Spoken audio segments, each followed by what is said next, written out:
जय हिंद दोस्तों, आप सभी का स्वागत है आपके अपने YouTube चैनल दबंग क्लासेस पर। तो दोस्तों, आज हम पढ़ने वाले हैं विज्ञान के सर्वश्रेष्ठ 1000 प्रश्नों की सीरीज में विज्ञान के अति महत्वपूर्ण प्रश्न जो कि आप लोगों के एग्जाम में जरूर पूछे जाएंगे। तो चलिए शुरू करते हैं, देखते हैं आज का फर्स्ट क्वेश्चन। फर्स्ट क्वेश्चन आप लोगों की स्क्रीन पर दिया हुआ है। निम्नलिखित में से किस कारक पर द्रव में किसी वस्तु पर घर्षण बल निर्भर करता है? चार ऑप्शन आपको दिए गए और पूछा गया है निम्नलिखित में से किस कारक पर द्रव में किसी वस्तु पर घर्षण बल निर्भर करता है। तो इसका जो राइट आंसर है वह है आप लोगों का ऑप्शन नंबर 4, इनमें से सभी। द्रव में द्रव के संबंध में गति, द्रव की प्रकृति और वस्तु का आकार, यह सभी किसी द्रव में किसी वस्तु पर घर्षण बल पर निर्भर करता है। घर्षण बल की बात की जाए तो घर्षण दो सतहों के बीच अनियमितताओं के कारण उत्पन्न विरोधी बल को घर्षण बल कहा जाता है। आगे चलते हैं नेक्स्ट क्वेश्चन की ओर। नेक्स्ट क्वेश्चन में यहां पर आप लोगों से पूछा है फोटोट्रॉपिज्म का क्या अर्थ है। चार ऑप्शन आपको दिए गए हैं और पूछा गया है फोटोट्रॉपिज्म का क्या अर्थ है। तो इसका जो राइट आंसर है दोस्तों वह है आप लोगों का ऑप्शन नंबर फर्स्ट, पौधे का प्रकाश की दिशा में बढ़ना फोटोट्रॉपिज्म कहलाता है। पौधों में भोजन का निर्माण प्रकाश संश्लेषण विधि द्वारा होता है। जब यह पौधा ऊपर की ओर गति करता है, मतलब बढ़ता है, या हम कह सकते हैं कि प्रकाश की ओर बढ़ता है, तो इसे क्या कहा जाता है? फोटोट्रॉपिज्म कहा जाता है। आगे बढ़ते हैं नेक्स्ट क्वेश्चन की ओर। नेक्स्ट क्वेश्चन में आप लोगों से पूछा है जेट विमान उत्सर्जन में मौजूद प्रमुख एरोसॉल प्रदूषक कौन सा है? चार ऑप्शन आपको दिए गए और पूछा गया है जेट विमान उत्सर्जन में मौजूद प्रमुख एरोसॉल प्रदूषक कौन सा है। तो इसका जो राइट आंसर है वह है आप लोगों का ऑप्शन नंबर 4, फ्लोरोकार्बन। जेट विमान उत्सर्जन में मौजूद प्रमुख एरोसॉल प्रदूषक जो है वह फ्लोरोकार्बन होता है। आगे चलते हैं दोस्तों नेक्स्ट क्वेश्चन की ओर। नेक्स्ट क्वेश्चन में देखिए यहां पर आप लोगों से क्या पूछा गया है। तो नेक्स्ट क्वेश्चन में आप लोगों से पूछा है निम्न में से कौन अपने आप हवा से नाइट्रोजन का यौगिकीकरण कर सकता है? चार ऑप्शन आपको दिए गए हैं और पूछा गया है निम्न में से कौन अपने आप हवा से नाइट्रोजन का यौगिकीकरण कर सकता है। तो इसका जो राइट आंसर है वह है आप लोगों का ऑप्शन नंबर सेकंड, फलियां। फलियां जो होती हैं या फलीदार पौधे जो होते हैं, इनकी फलियां हवा से नाइट्रोजन का यौगिकीकरण कर सकते हैं।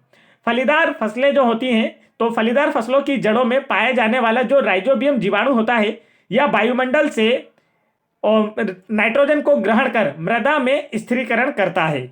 आगे बढ़ते हैं नेक्स्ट क्वेश्चन की ओर।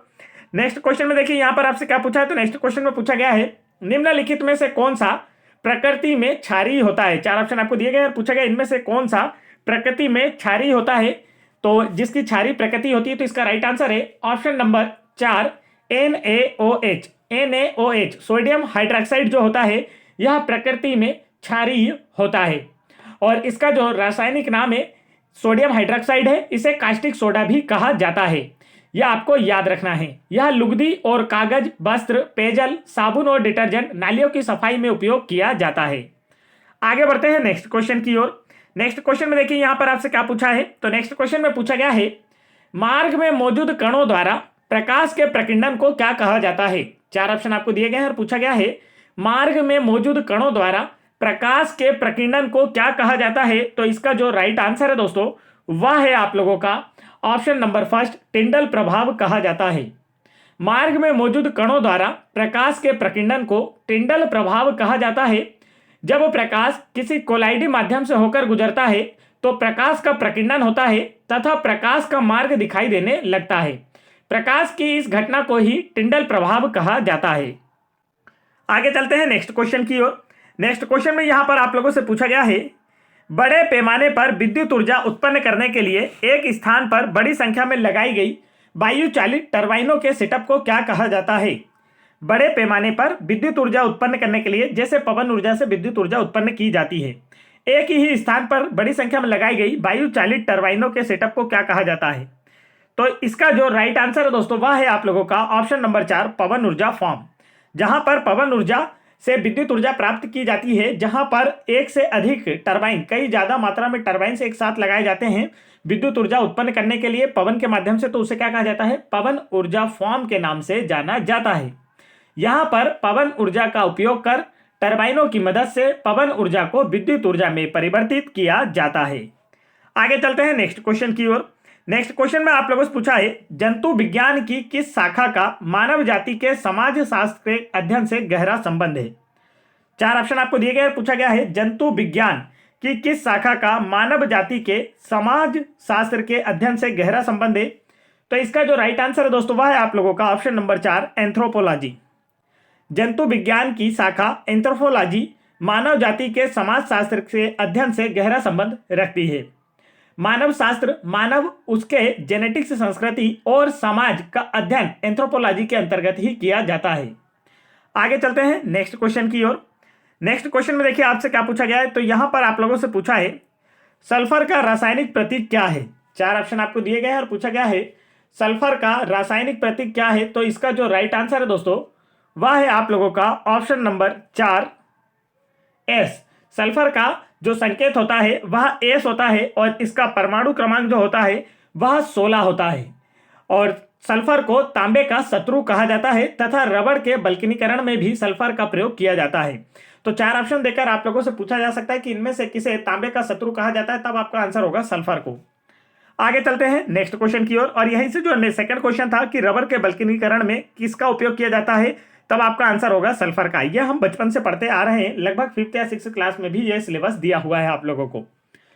नेक्स्ट क्वेश्चन देखते हैं दोस्तों। तो यहां पर आप लोगों को दिया है निम्नलिखित में से किस पक्षी का अंडा सबसे छोटा होता है। चार ऑप्शन आपको दिए गए हैं और पूछा गया है इनमें से किस पक्षी का अंडा सबसे छोटा होता है।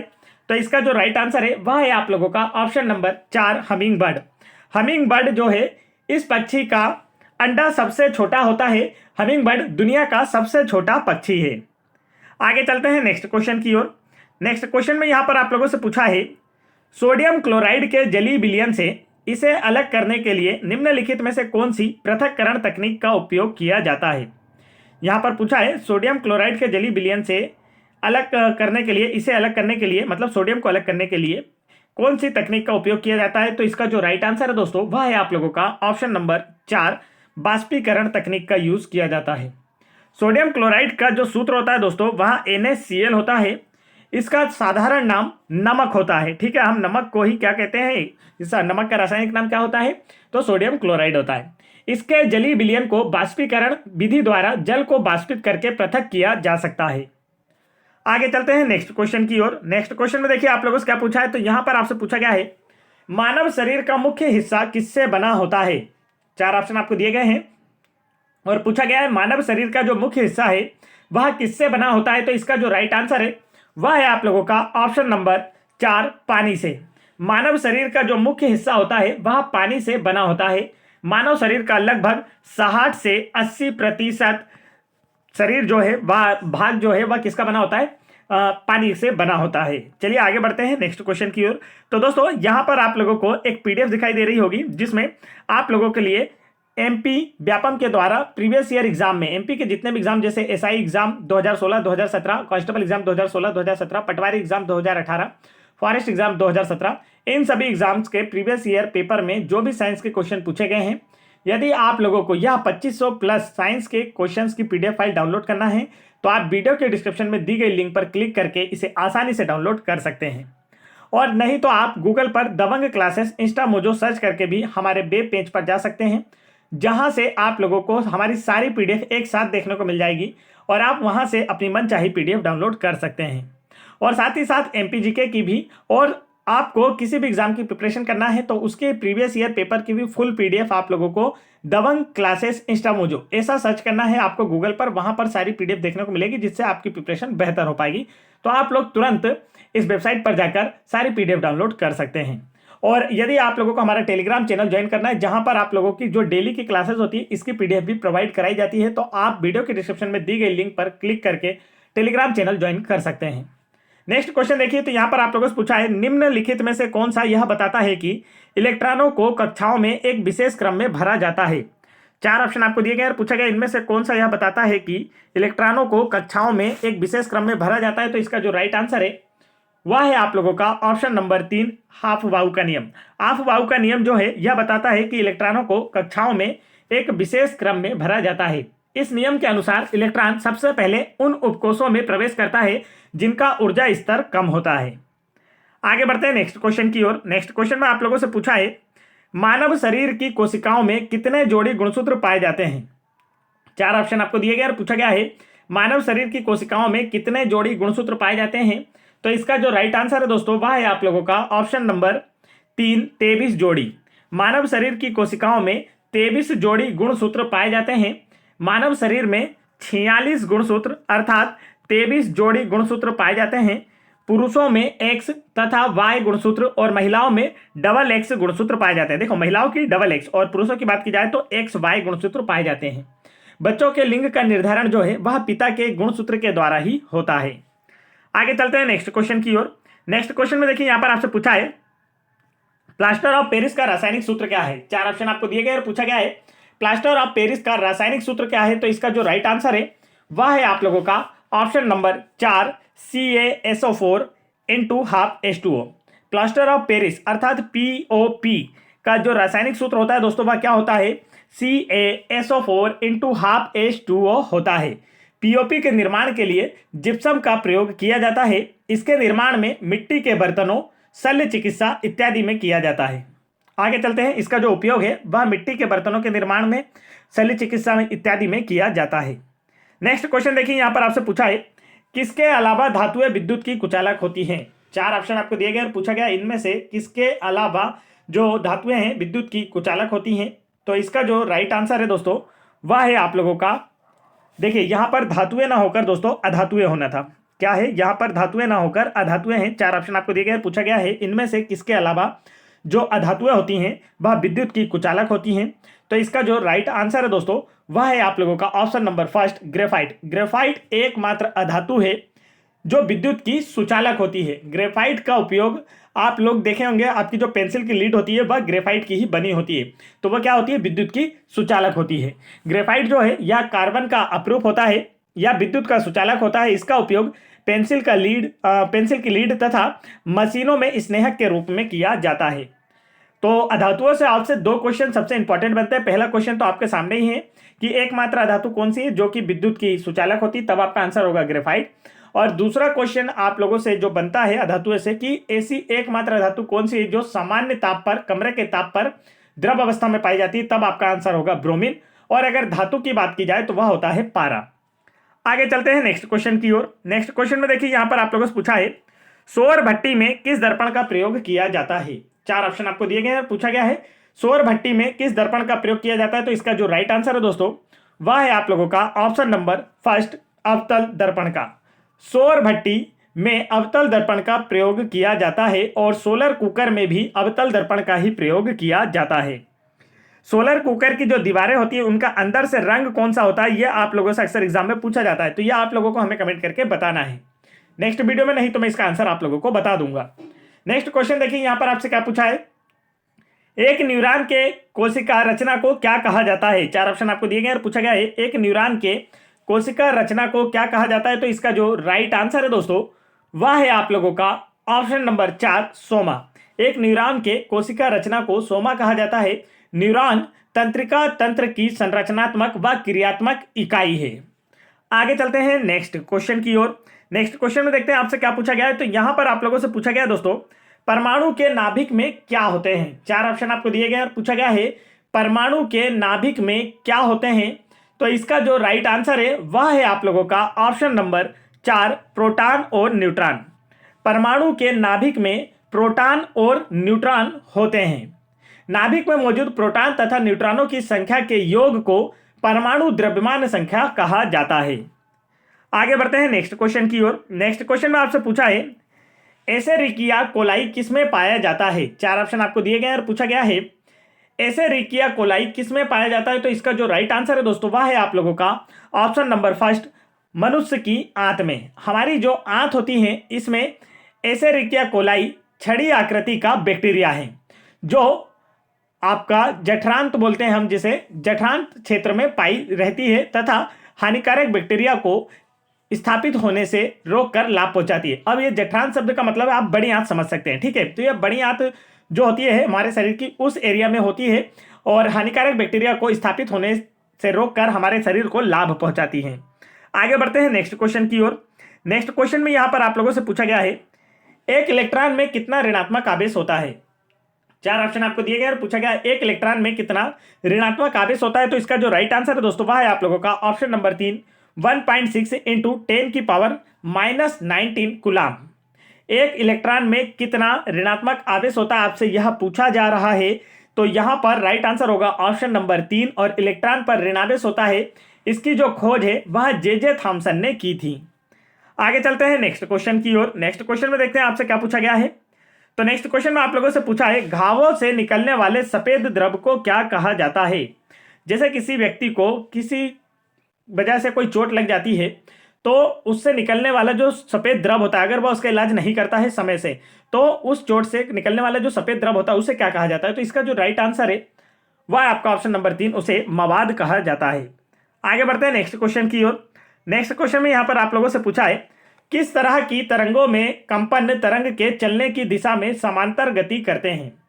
चार ऑप्शन आपको दिए गए और पूछा गया किस तरह की तरंगों में कंपन तरंग के चलने की दिशा में समांतर गति करते हैं। तो इसका जो राइट आंसर है वह है आप लोगों का ऑप्शन नंबर 3, अनुदैर्ध्य। अनुदैर्ध्य तरंगों में कंपन तरंग के चलने की दिशा में समांतर गति करते हैं। आगे बढ़ते हैं दोस्तों नेक्स्ट क्वेश्चन की ओर। नेक्स्ट क्वेश्चन में आपसे पूछा है पदार्थ के कणों के बीच की दूरी को, पदार्थ के कणों के बीच की दूरी को क्या कहा जाता है। तो इसका जो राइट आंसर है वह है आप लोगों का ऑप्शन नंबर 1, अंतराणुक बल। पदार्थ के कणों के बीच की दूरी को अंतराणुक बल कहा जाता है। ठोसों के कणों के बीच अंतराणुक बल प्रबल तथा गैसों के कणों के बीच अंतराणुक बल क्षीण होता है। आगे चलते हैं नेक्स्ट क्वेश्चन की ओर। नेक्स्ट क्वेश्चन में आप लोगों से पूछा है कैथोड किरण प्रयोग पहली बार किसके द्वारा किया गया था। चार ऑप्शन आपको दिए गए और पूछा गया है कैथोड किरण प्रयोग पहली बार किसके द्वारा किया गया था। तो इसका जो राइट आंसर है वह है आप लोगों का ऑप्शन नंबर 3, जे थॉमसन के द्वारा। कैथोड किरण प्रयोग पहली बार जे थॉमसन के द्वारा किया गया था। चलिए आगे चलते हैं नेक्स्ट क्वेश्चन की ओर। नेक्स्ट क्वेश्चन में यहां पर आप लोगों से पूछा है इनमें से किस माध्यम में ध्वनि किसी विशेष तापमान पर सबसे तेज यात्रा करती है। इनमें से किस माध्यम में ध्वनि विशेष तापमान पर सबसे तेज यात्रा करती है। तो इसका जो राइट आंसर है दोस्तों वह क्या होता है, ध्वनि सबसे तेज यात्रा किस पर करती है। तो आपका आंसर होगा ठोसों में सबसे तेज ध्वनि क्या करती है, यात्रा करती है। तो राइट आंसर इसका क्या होने वाला है, लोहा होने वाला है। आगे बढ़ते हैं नेक्स्ट क्वेश्चन की ओर। नेक्स्ट क्वेश्चन में यहां पर आपसे पूछा गया है मानव शरीर में सबसे लंबी हड्डी कहां पाई जाती है। क्या पूछा गया दोस्तों, मानव शरीर में सबसे लंबी हड्डी कहां पाई जाती है। तो इसका जो राइट आंसर है वह है आप लोगों का ऑप्शन नंबर 4, जांघ में। मानव शरीर में सबसे लंबी हड्डी जो है यह जांघ में पाई जाती है, और जिसका नाम है फीमर। नाम भी याद रखना है आपको कि मानव शरीर की सबसे लंबी हड्डी कौन सी, तब आपका आंसर होगा फीमर। तथा सबसे छोटी हड्डी जो है स्टेपिज है, जो मानव के कान में पाई जाती है। आगे चलते हैं नेक्स्ट क्वेश्चन की ओर। नेक्स्ट क्वेश्चन में देखिए यहां पर आप लोगों से पूछा है सप्तर्षि तारामंडल में कितने मुख्य तारे हैं जिसकी आकृति बड़े डीपर जैसी दिखाई देती है। तो इसका जो राइट आंसर है दोस्तों वह है आप लोगों का ऑप्शन नंबर 1, 7 तारे। सप्तर्षि तारामंडल में इसीलिए इसका नाम सप्तर्षि रखा गया क्योंकि इसमें 7 तारे हैं। तो सप्तर्षि तारामंडल में मुख्य 7 तारे हैं जिनकी आकृति बड़े डिपर जैसी दिखाई देती है। आप लोगों ने आसमान में देखा भी होगा कि ये जो 7 तारे हैं कुछ इस तरीके से आप लोगों को दिखाई देते हैं दोस्तों। तो ये क्या है, सप्तर्षि तारामंडल है। ठीक है, आप लोग देख भी सकते हैं। आगे चलते हैं नेक्स्ट क्वेश्चन की ओर। नेक्स्ट क्वेश्चन में देखिए यहाँ पर आपसे क्या पूछा है। तो नेक्स्ट क्वेश्चन में पूछा गया है निम्नलिखित में से किसे वैज्ञानिकों द्वारा दुनिया के सबसे पतले पदार्थ के रूप में नामित किया गया है। 4 ऑप्शन आपको दिए गए और पूछा गया है किसे वैज्ञानिकों द्वारा दुनिया के सबसे पतले पदार्थ के रूप में नामित किया गया है। तो इसका राइट आंसर होगा ऑप्शन नंबर 1, ग्रेफिन। ग्रेफिन को वैज्ञानिकों द्वारा दुनिया के सबसे पतले पदार्थ के रूप में नामित किया गया है। ग्रेफिन जो है यह कार्बन का अपरूप है। तो हम कह सकते हैं, देखिए मेन ग्रेफिन कहां से प्राप्त होता है इसके बारे में आपको जानकारी दे देता हूं। कार्बन के अपरूप ग्रेफाइट से बना ग्रेफिन एक अणु की मोटाई वाला सामान्य कार्बन की एक पतली परत है। तो ये जो ग्रेफिन है ये किससे प्राप्त हुआ है, ग्रेफाइट से प्राप्त हुआ है। और ग्रेफाइट किससे है, तो वो कार्बन का अपरूप है। इस प्रकार ग्रेफिन भी किसका अपरूप हुआ, कार्बन का ही अपरूप हुआ। तो सामान्य एक अणु की मोटाई वाला सामान्य कार्बन की एक पतली परत है। ग्रेफिन का इस्तेमाल कंप्यूटर चिप के रूप में भी हो सकता है। आगे बढ़ते हैं नेक्स्ट क्वेश्चन की ओर। नेक्स्ट क्वेश्चन में यहां पर आपसे पूछा गया है रेटिना का वह क्षेत्र जहां दृष्टि सर्वाधिक होती है क्या कहलाता है। 4 ऑप्शन आपको दिए गए और पूछा गया रेटिना का वह क्षेत्र जहां दृष्टि सर्वाधिक होती है क्या कहलाता है। तो इसका जो राइट आंसर है दोस्तों वह है आप लोगों का ऑप्शन नंबर 3, गर्तिका। रेटिना का वह क्षेत्र जहां दृष्टि सर्वाधिक होती है गर्तिका कहलाता है। रेटिना मानव अंग का प्रमुख, मानव आंख का, अंग का नहीं जान के आप आंख जानिए, ठीक है। ये कौन से अंग का हिस्सा है? आंख का। तो रेटिना मानव आंख का प्रमुख हिस्सा है। मानव नेत्र में रेटिना पर बना प्रतिबिंब वास्तविक तथा उल्टा होता है। यह अक्सर एग्जाम में पूछा जाता है कि रेटिना पर बना प्रतिबिंब कैसा होता है, तब आपका आंसर होगा वास्तविक तथा उल्टा होता है। मानव में स्पष्ट दृष्टि के लिए न्यूनतम दूरी कितनी होती है, यह अगर आपसे पूछा जाए तब आपका आंसर होगा 25 सेंटीमीटर होती है।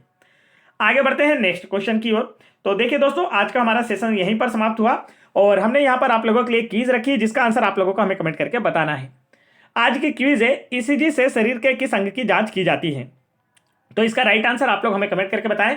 और जो पीडीएफ आप लोगों को दिख रही है, अगर आपको यह पीडीएफ डाउनलोड करना है तो आप वीडियो के डिस्क्रिप्शन में दी गई लिंक पर क्लिक करके इसे आसानी से डाउनलोड कर सकते हैं, जिससे कि आपकी प्रिपरेशन और बेहतर हो पाएगी और आप लोगों का भी आने वाले एग्जाम्स में सिलेक्शन हो पाएगा। तो फटाफट वीडियो को लाइक करके, चैनल को सब्सक्राइब करके बेल आइकन की बटन जरूर दबा लें, ताकि ऐसे इंपॉर्टेंट एजुकेशनल वीडियो के नोटिफिकेशन आप तक आसानी से पहुंचते रहें। जय हिंद दोस्तों।